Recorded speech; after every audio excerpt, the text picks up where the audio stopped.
Hello and welcome to episode 24 of the Regista Football Podcast. My name is Jack. Once again, I'm joined here by my good friend Ben. How are you doing, man?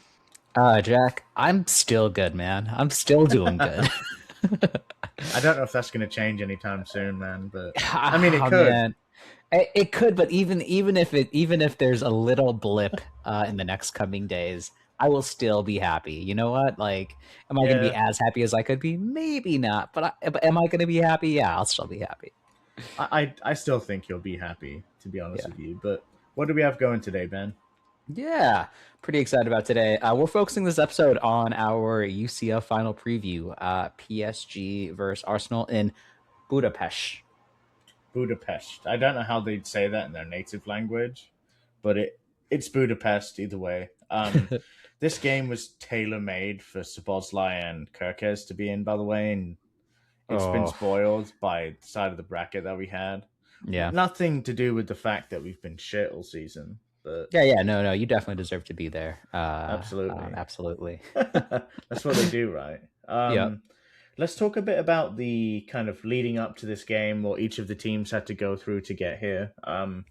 Arsenal's run from the first round after the group stage was Leverkusen, Sporting, and Atleti.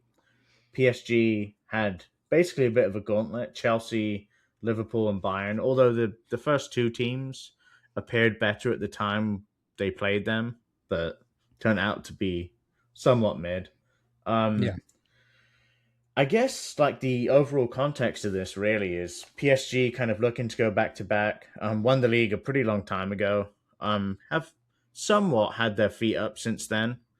Um, Arsenal, on the other hand, lifting first Premier League in 22 years, first UCL final in 20 years. This means, I think, in terms of gravitas or like importance to each of the fan bases, because of the context that PSG won it last year, I think this is probably a little bit more important to Arsenal fans.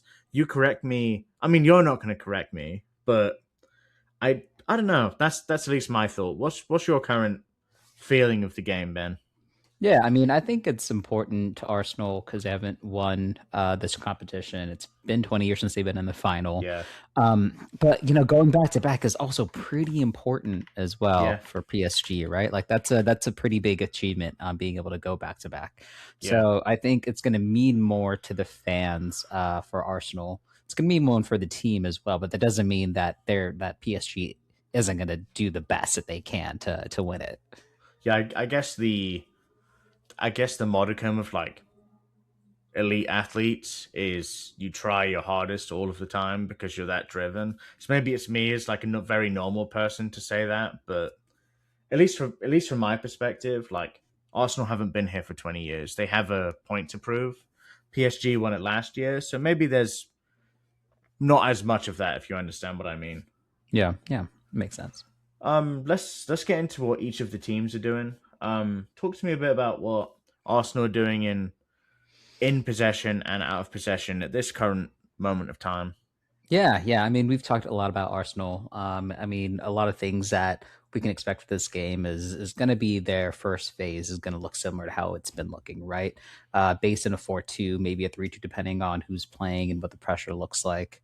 In the start of this season, Zubimendi was really like that calm connector up front, while Rice was giving Arsenal the ability to break pressure, then kind of arrive higher and Yeah, maybe even help with like the finishing action. yeah. Um, It's funny yeah, actually you say that because I think when I think of Declan Rice most effective time of the season, it was him picking up the ball and not in space, but creating space for himself and driving into kind of the final third. I don't think that happened quite as much later in the season, but definitely at the start of the season. So I know, yeah. I know what you mean by kind of splitting those two up. Yeah, and I mean later on, I mean the team just became more passive. Zubimendi Yeah, became more passive, was playing the ball back a lot more, and was really focused on like that control and the back to build up through the longer balls. But there was a switch that happened in the late spring when Miles came back hmm, in, and you kind of saw a bit more bravery in that position, is what I'll put it. Miles, I think, is more willing to hold on the ball, progress it into the second third, and then try to find the pass. And so I guess ultimately it's really structured in that first phase. They're not as free form as PSG. They are very Arsenal's very rehearsed. So their first phase is about creating the correct passing lanes before kind of accelerating through Yeah, and typically going through into the right side of the pitch. which is, I think, a big reason why you could see Arsenal get stifled at specific parts of the season as well. Like, Hmm. if you think of their games against City and Bournemouth late on, City kind of created the blueprint, but Bournemouth, I wouldn't say ran with it because they probably didn't do it to the same level as City, but at the very least, you could see because of how Arsenal will typically look to progress the ball, they found ways to kind of stifle that in the mean, I guess. Don't Hmm. get me wrong, like a good team is always going to be able to play out to a degree, but I think you could see that issue way more glaringly against City. Yeah. I would argue though that bringing MLS into midfield did help that quite a bit. Hmm. Moving Trossard slightly deeper, but I know exactly what you mean. Like it's much more rehearsed and the process is much more, I guess, linear, you could put it, but I know exactly what you mean. Yeah, yeah. I mean, even between City and Bournemouth, also Southampton did it, and Southampton didn't Yeah. actually have to go to the pitch to record Arsenal. They could just watch what City did on the TV. Oh, So, that's a championship dig there, man. Fucking hell. moving into the second phase, Arsenal's attacking shape is moving into like a 3-2-5, maybe even a 2-3-5 sometimes. Those holders are playing with the interior attack in the half spaces while the strikers are kind of pinning back the center backs and threatening up the build. Um, when you watched Arsenal in the semifinals, it really highlighted their increased run-ins behind. Yeah. In the first leg of the semifinal, there were 35 run-in behind from Atletico. In the second leg of that semifinal, there were 63 runs in behind, and Yeah. Gyökeres made 29 of them himself. I think we've spoken about this like between you and I as well. I think Arsenal definitely changed that approach. Say February. I think in February you Mhm. started Yeah. playing much more direct, much more compact, so less space in between the lines when you play out. But Hmm. like trying to hit Jokeres earlier, and I think it really helped him have a strong end to the season. You got the best out of him in that regard. Yeah, yeah. And I think if Enrique's side leaves spacing behind, that's where Arsenal really can take advantage of that. That's I think that's probably be one of their big or like Yeah, their major advantages. And I mean, apart from that, they're gonna play with a right side tilt with isolations. We talked about isolations in the last couple of weeks. Um, isolations. Isolations. Saka is the obvious outlet here on the right side, not just like a threat, but also his one-on-ones if they leave him alone. Saka is also like combining on the right side at interior, whether that's with Odegaard Yeah, or with as if he's playing there. And also the fullback. Now, obviously, we want Julian Timber in this and that overload capacity, but he was doing really well with Ben White when Ben White was available for this game.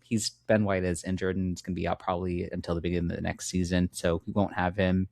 I don't think that's going to happen a lot with Mosquera. So really looking to see who we have there. Hopefully it's Julian Timber helping out who on that would right side you? too. I guess that's a question we can kind of break away a little bit. But who Yeah. would you put there? Uh, if Because Julian I Timber is think it's okay, I'd tough. put Julian Timber there. Yeah. I mean, if he in the case that he's not, but I Yeah. do think he will be. But in the event he's not, who would you put there? Yeah. I think I'm almost tempted to say like play a three back and put Don't Saliba change there structure, man. potentially. I don't know. Like, I mean, I think Do you know who the I only would other. put there? Don't say Rice. Please don't I, say Rice. Stubimendi, man. Yeah, yeah, I could see Zubimendi there. Yeah. Yeah, like, Um, and the reason I say that is because if you think about what Timber's job essentially is to occupy the spaces that Saka isn't occupying ultimately, mhm. because that's how the rotation works. But Yeah. also win the ball back when it's lost. Yeah, Zubimendi could do that. I think Zubimendi can do that. I just feel like Zubimendi's kind of lost his head a little bit in Yeah, kind of passing and like when you're in that in that space with Saka playing off the ball. You kind Yeah, of just need someone sharp to do that. Is kind of what I'm thinking. fair. Yeah. On the left, they have similar kinds of isolations. They, do have Rice's runs forwards, which we haven't seen as much. But if you have someone like Trossard who's receiving between the lines um, and occupying the center backs, maybe Eza if he wants to play up high. I don't think we're going to see Martinelli in this game unless it's very late in the game.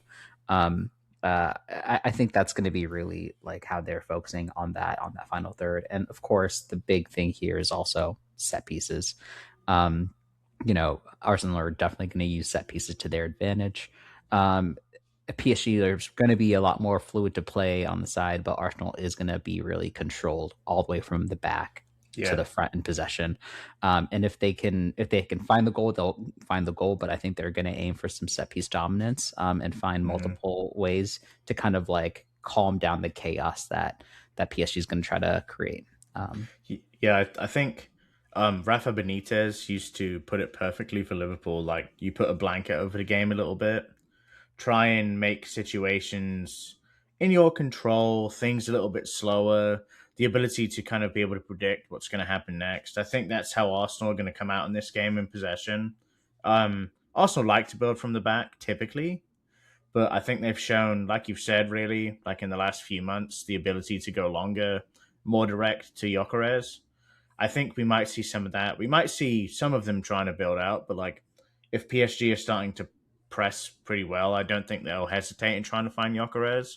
I think we have like a really poised game here in terms of both teams' approaches and how the opposition are going to deal with it. So I think it's going to be a fun one, man. Yeah, yeah, I think it's gonna be good. Let's talk a little bit about out of possession, and I might go actually a little deeper out of possession because obviously I feel like Arsenal. I'll get to this later on, but like Arsenal's advantage here is their defensive identity. It's built on structure, duels, discipline. They press high, but they're not reckless. Their press is designed to force like predictable passes and trap people wide or win second balls through Rice, Saliba, Gabriel, fullbacks when they have them available. And it's not just a defensive identity in the back and how solid the two center backs are and our myriad of defensive center backs. It's also the defensive style that starts from the front. They are ranked near the top for possession one in the final third. Hmm. They had 177 final third regains in the league. And I think what you kind of mentioned this, if they disrupt stop the right side overload from forming cleanly and force PSG into like rushed switches or long passes, they're going to be able to win those second balls Yeah. as long as Dembele is not the end of it. Um, yeah, I think they're going to have to protect zone 14 from Dua and Dembele rotations. They're going to have to force PSG wide and trap them like near the touchline and then get those recoveries after pressuring them out of it.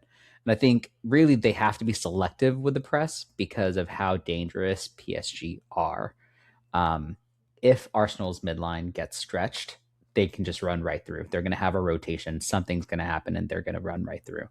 Um, so yeah, I think overall, like Arsenal had 32 clean sheets in all competitions in 25-26. That's six more than any other team in Europe's big five leagues. They conceded 26 goals with an XG against of 27.32. Yeah. So, like that is something they really are defensively secure. I think that is what they're going to rely on a lot of this game. Yeah. I completely agree. I think the emphasis you put on the defensive aspect just shows that this is kind of what Arsenal are incredibly strong at. I think what decides this game isn't how well Arsenal attack, but how well Arsenal defend. Hmm. And I think as an Arsenal fan, you probably have more confidence in the latter. So I think that is a bit more favorable towards you. But Yeah. to a degree, I think why not lean into what you're good at, And we've seen all season. I mean, you just gave me the stats to prove it. Like 26 league goals is really, really good. Yeah. Um, Raya wins Golden Glove, 32 clean sheets. It speaks for itself. Hmm. So yeah, you definitely lean into that if you can. Yeah, absolutely. Absolutely. Yeah, I think if we will go into kind of their main strengths and then kind of their main weakness here, it's kind of very similar. Their main strength is like that control without passivity. Like what I mean by that, this is like that control that Arsenal have is kind of the best part and also the worst part of Arsenal's football. Like if you thought about Arsenal when they were really, really good this season, you're like, man, they just control the ball and they can do so much with it. They can create a lot when they have like the right people running the channels. When you think about Arsenal's worst football, you're like, why are they holding on to the ball without doing anything for such long periods, The horseshoe of right? death, right? The horse, yeah, the donut of despair, horseshoe of death, all of Yeah. these things that happen. But I think what that does mean is they can build patiently and they can defend aggressively. They can win territory, dominate those set pieces. And if they can get some of those, if they can get something from there, then they can manage their lead um, Hmm. in this game. I think they know where their players should be. They know how to protect against transitions, and they're very good at turning small moments into pressure, right? Whether that's corners, second balls, regains, Completely, throw-ins, yeah. just like general territory. I think that's where they are going to dominate this game.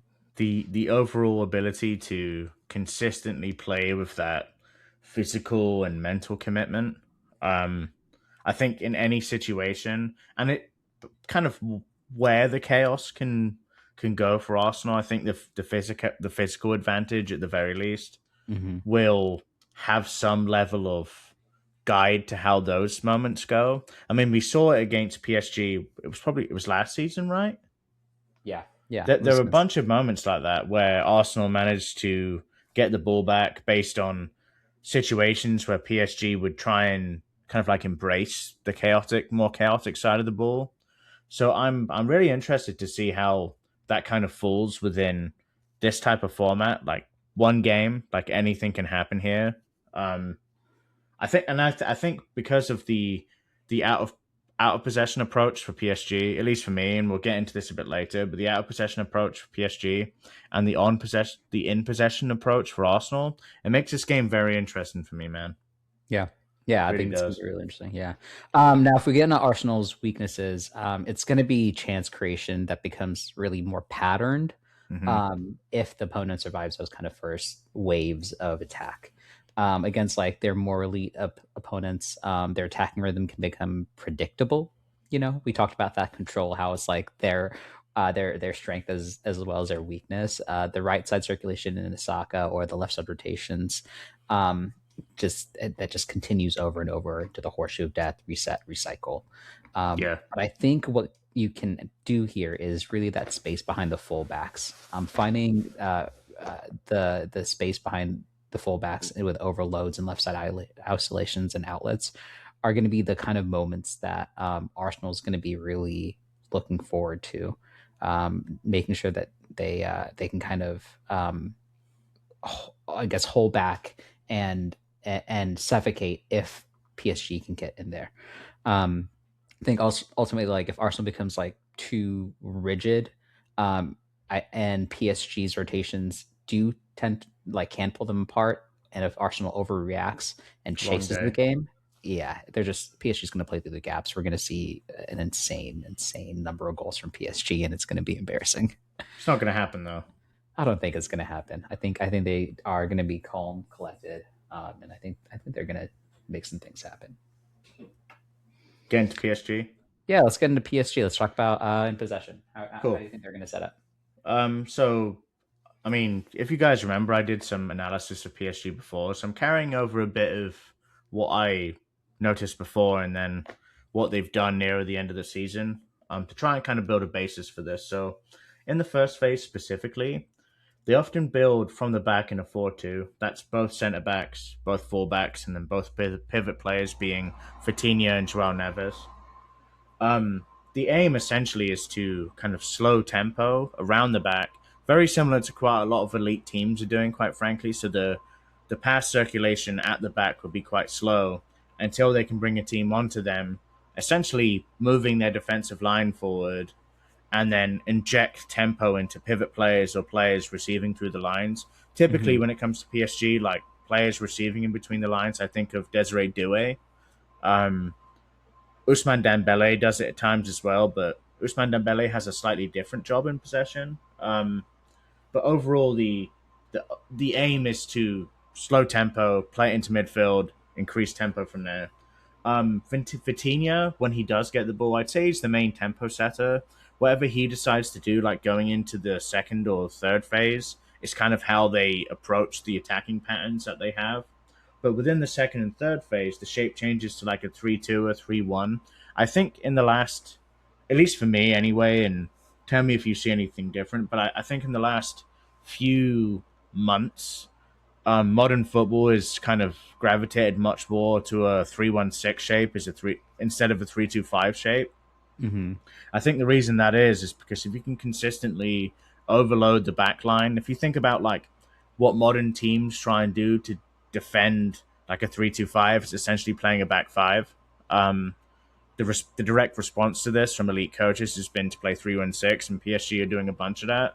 Fortunately, they have one of the best box crashes in the world, and then one of the best tempo setters in the world with Vitinha, and you see exactly what they're trying to do in that type of phase of football, where Vitinha will pick up the ball, he then decides where he wants to put it.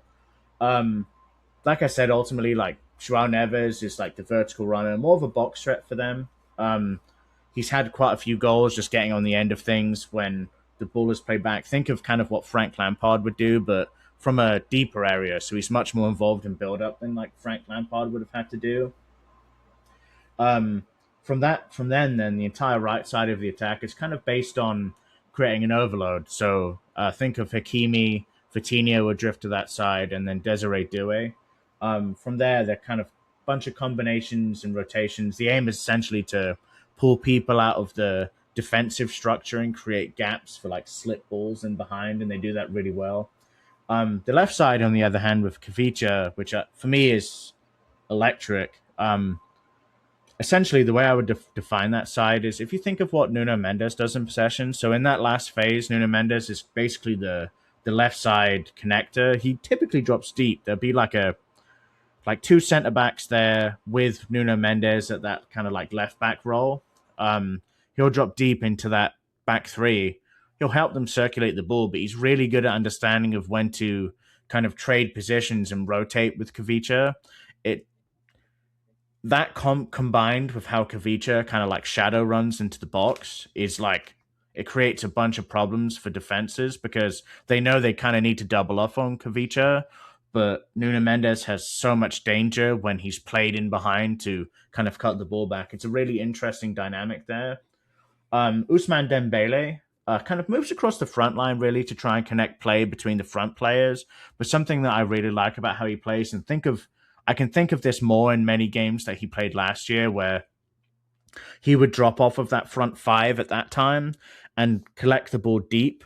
Because of how people typically weren't dealing with him man to man, he would basically ask defenders questions like, "Are you going to follow me and let me drop into the space and then I can run and face goal, or are you going to follow me and then I pull you out of position for one of my kind of overload on the right side to try and take that space?" It was very interesting. And you still see this sometimes, less frequently because I think he's more of like a connector, but it's still a really effective way that they play in that regard.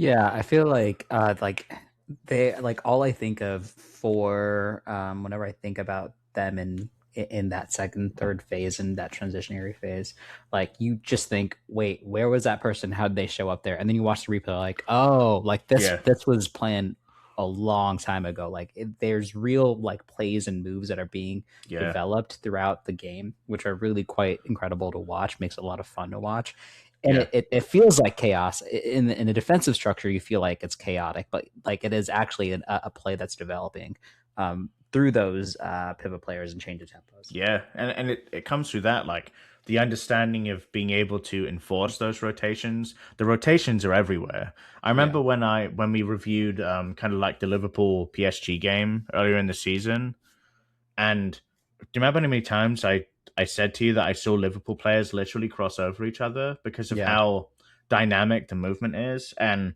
in my analysis for this, I noticed the same thing. They've changed a couple of things, like I said, with Dembele not dropping as deep, but holding more of that 3-1-6 structure. But yeah, for me, and I said this in that episode as well, PSG are the most exciting like in possession team in Europe. hmm Um, in transition, in sustained possession. It doesn't matter. They what they do is incredibly entertaining to watch. Let's talk about the different side of PSG, and I think what makes them quite unique. Out of possession. So their PPDA is approximately 8.5. Now, PPDA is essentially the measurement of passes per defensive action. How many how many passes do PSG allow before they try and win the ball back? And in this case, it's about 8.5. That's the most recent data I could find.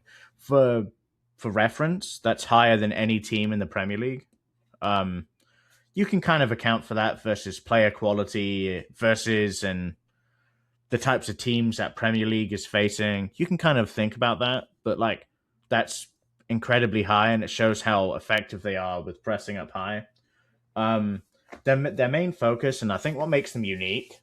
If you think of a team that's when I ask you about PSG, Ben, do you think of a team that's incredibly physical? No, I don't think about like a really physical team. I do think about like a fast team. Is Yeah. mainly think about. They are completely man to man across the pitch almost all of the time. Um, it's what makes them quite unique, and I think it's what makes this game very fascinating. We'll get into that a little bit more, like I said later, but it is what makes it fascinating for me. Um, Man to man throughout the pitch, they waver from that sometimes. I'd say they're happy to abandon it if they see specific pressing triggers, and then they look like Jurgen's Liverpool when that happens. Man, everyone surrounds the ball player. They're happy Hmm. being played over if it means that they win the ball high, and I think that's what makes them quite unique in the sense that they're kind of okay with being transitioned on because of what you just said, because of the recovery pace they have. Mendes is extremely quick. um, Hakimi is extremely quick, so the players in those wide areas have the ability to recover. Um, the thing that I find interesting, like if people can hit them in those types of scenarios, can you exploit those situations with extreme pace? I think that's how Arsenal should be looking at it. But that's essentially how they look out of possession for the most part. Yeah. Let's get into like their main strength and their main weakness. I think PSG's overall strength, and I don't know if we've highlighted that well enough already, but their main strength is positional fluidity. Their players are very well versed in those specific movements across the pitch. Their aim, essentially, like I said, is to create uncertainty among positional structures. Should I go? Should I stay? If there's hesitation, typically there's space. That's exactly what they're trying to do. Essentially what they want to do is try and create space because every single player they have on the pitch is dangerous in space. They're decisive in space and they can use space properly. Even if you think of like Barcolo, typically doesn't play. Like Barcola is crazy in space. Due crazy in space. When you think of all their players, space is what they need. If you give them space, they can hurt you. Main weakness, on the other hand, I'd say the goalkeeper. At least for me, I think Safanov kind of sucks. I'm not gonna lie. I'd say he's made some high profile errors this year, mainly in the league campaign, so it's not made much of a difference. He's not particularly great when it comes to box command, but he's also made some errors where shots will come from wide areas and he kind of parries them into dangerous parts and they end up conceding from it, or at least dangerous situations are created from it. The other one I think is long balls. Like I said, because of how they press, the full commitment off of the ball essentially means that they're spacing behind. If you have pace in behind, they can be hurt from that. And we've seen that multiple times, even in League 1, but we've seen that at times against Bayern as well. The way they decide to press and their commitment to that can leave space in behind. So I think overall, it's it's an interesting poise for me at the very least. What do you think? Yeah, I feel like whenever you think about the team, like fluidity is an easy word that comes top of your head, mainly Yeah, because you don't quite know where people are, and you know that that uncertainty is actually what's going to basically rip apart the other teams. Um, Whether they're defensively strong or not, like PSG is going to find a way to kind of to find the man marking yeah. as well as the overall kind of structure that they need to play against the team, because you have people who can play in such a diverse area. Yeah, yeah, I think that's really fair. Um, let's talk about like what we think are the main tactical battles in this game. Then, so Ben, you go first. Yeah. My main tactical battle is really that structure versus fluidity. Like, can Arsenal maintain their defensive fortitude against a fluid rotating PSG? PSG will pull the Arsenal lines out of position, targeting like the right side, mainly because that's where the weakness is right now, and play runners in behind. And Arsenal is going to try to keep PSG wide while trying to create those kind of pressing traps, progress the ball towards areas towards the center of the pitch, and maybe find a good shot or force a set piece.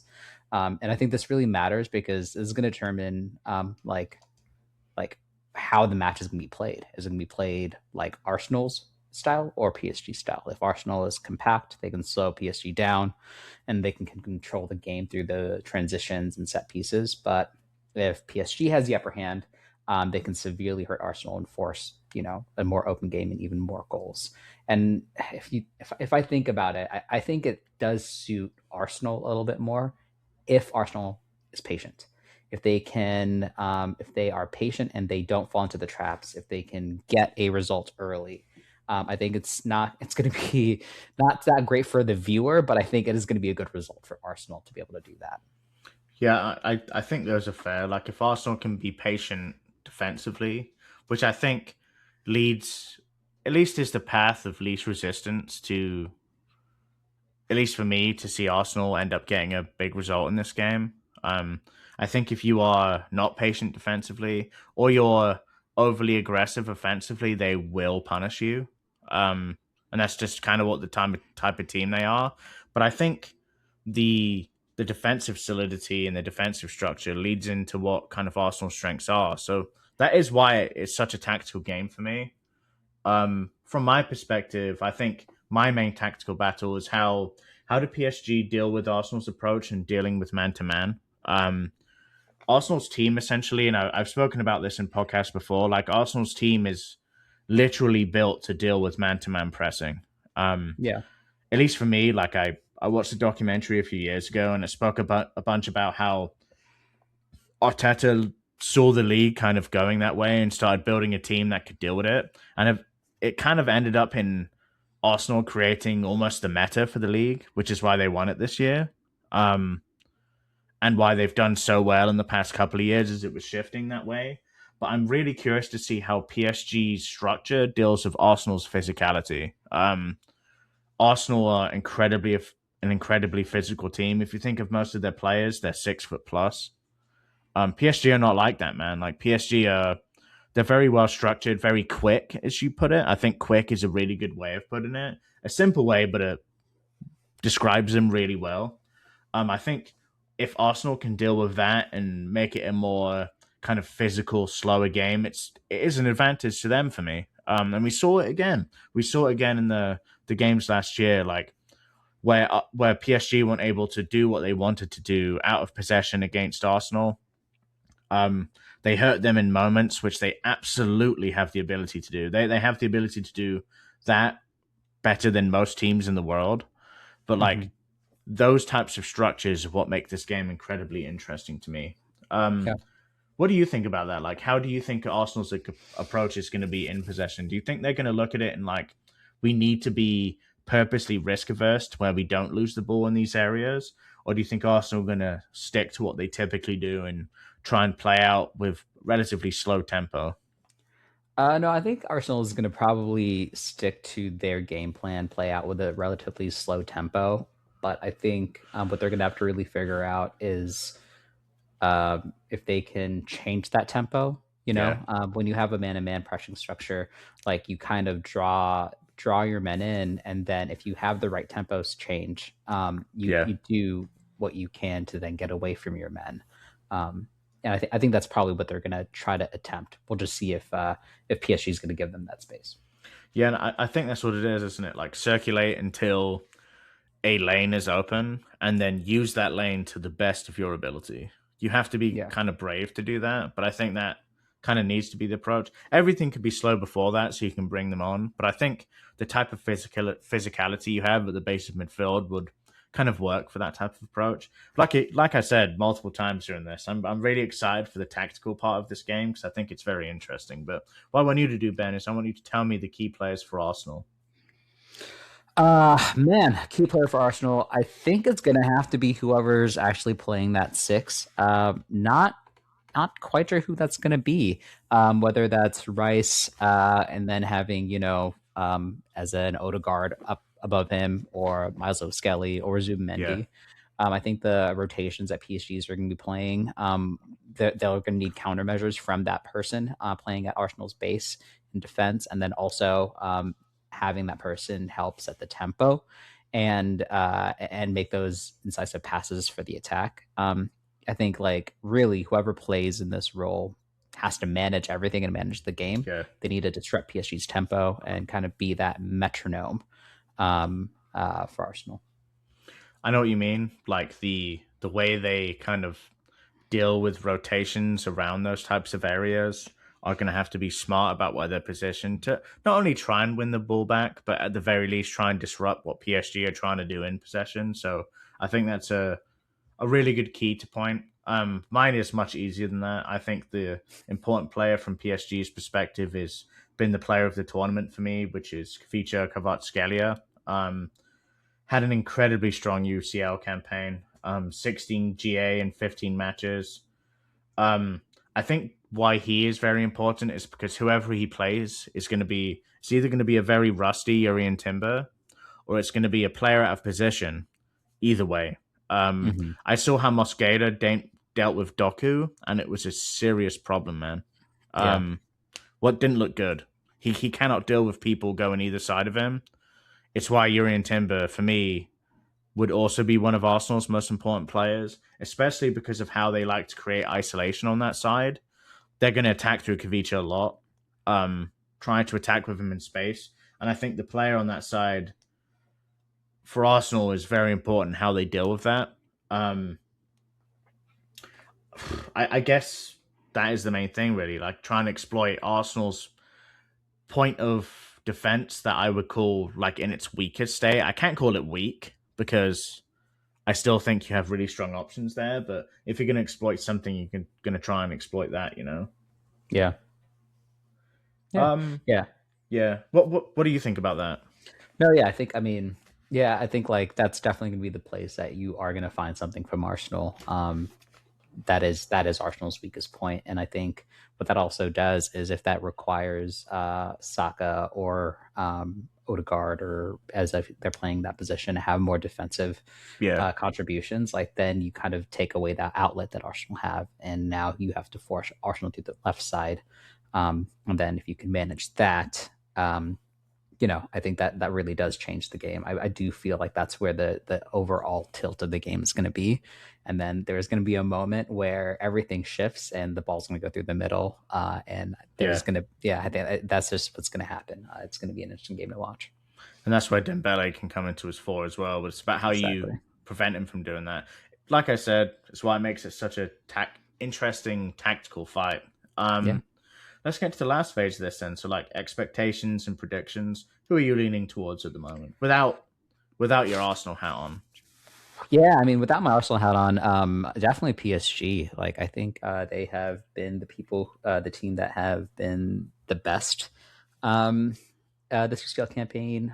They definitely like know how to manage their team early on in the campaign Yeah, in order to be able to perform at this level later on in the facts. campaign. And that's a huge part of like this kind of competition, right? This knockout competition where once you get to the final stages, you need to have the freshest team. And I think because they have the freshest and probably the more tactically astute, like attacking side, they're probably going to be the ones who are going to be lifting that trophy. Um, so I know where you're coming from. I slightly lean that way, but I think what Arsenal can do in moments really makes a difference for me. Um, I think with Arsenal, it can be as something like they play defensively for 30 minutes and get a corner and score a goal. Yeah. And then the game changes from there, like the whole dynamic of how PSG have to approach that game changes, then Arsenal starts to play a bit earlier, find some space in behind. There is a clear blueprint for Arsenal winning, but I am leaning towards PSG as well. I think how good PSG are in possession, the fact that they've basically had their feet up for a month, as well, I think is a bit of a difference here.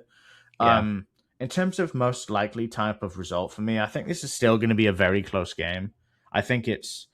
I've seen a lot of stuff online about PSG are going to batter Arsenal. Arsenal don't get battered by anyone, um, because of ultimately how good they are out of possession. I think this is going to be a very close game. I think it's going to be decided in moments. And who has Mhm. those moments? I don't know. Like I said, I'm leaning towards PSG, but do you agree with me? Do you think the game is going to go slightly different in terms of type of result? I've seen people give like a 3-2 prediction, like that there will be a lot of goals in this No game. way. I don't, I mean, I think it'd be fun to watch that, right? Everyone wants to see a high scoring game. It can be fun to watch. It's a final, man. Yeah, it's a final. I don't think it's going to happen. I don't think it's going to be like the final last year where PSG kind of like completely tears their opposition apart and you have a high scoring game. I do feel like there are going to be a lot of moments in this game. But yeah, I'd probably predict a 3 goal max in this. Yeah. 2-1 is what I'd probably predict in this. Two. To PSG. Yeah, I think they're going to do it, man. I don't know if Arsenal has the legs or is really in the place right now, even though they just won the league, to win this right now. So I'm going to completely agree with you. Surprised by your prediction, have to say, but I'm going to also say 2-1. But I think that second goal by PSG is secured in extra time. I think it's Okay. going to extra time. I think Yeah. I just trust Arsenal's structure defensively to keep PSG at bay for a bit. Um, like I said, I think the first goal is such an important factor in how this game goes, but I'm very excited for it. Those are the projections. Anything to add, really, Ben, before we sign off for this one? No, I'm very excited to watch this game from London. So, Actually, yeah. Talk yeah. talk to the audience a little bit about your trip to London and what you're getting up to. Yeah. Yeah. So we'll be going to Europe for a couple of weeks. When Arsenal was doing well, I was like, it'd be really fun to go to London to watch this parade. And then when Arsenal wasn't doing well, I was like, you know what, I'll just be really fun to go to London. Yeah, But yeah, we just looking at where Arsenal were, we booked for this week, this upcoming weekend, because that was what I predicted was going to be the most likely time for the parade. Like if Arsenal got to the final and won the Premier League, no matter what, there was going to be a parade. And great so timing. yeah, we land on Saturday. I'm gonna have to check into my Airbnb and find a pub to watch this game in. Like I wanted to watch it close to the Emirates, but it's I mean every single place has been sold out already. Obviously, it's huge. So yeah, I think we're gonna watch it somewhere in West London. If there's celebrations to have that night, we'll go celebrate. If not, I'll be at the parade on Sunday. Uh, Celebrating at least something. So very, very excited for that. Yeah, at least you know you have something to celebrate here. Yeah. Um, and to be honest, I think getting that monkey off of Arsenal's back is going to be a big plus in this type of game. But I'm looking forward to it. I'm probably going to be watching it at the Bluefoot here, Yeah. regardless really of what the rest of the guys are doing. I really want to experience a game of that magnitude where there's a bit of electricity in the air. Yeah. I think that'll be a good place. If I hadn't been in London, I'd probably would be at the Bluefoot as well. For sure. Hope you guys have enjoyed the episode today. Let us know what you feel about this current game, and we're both excited for it. Apart from that, chat to you guys later. Cheers, y'all. Cheers, guys.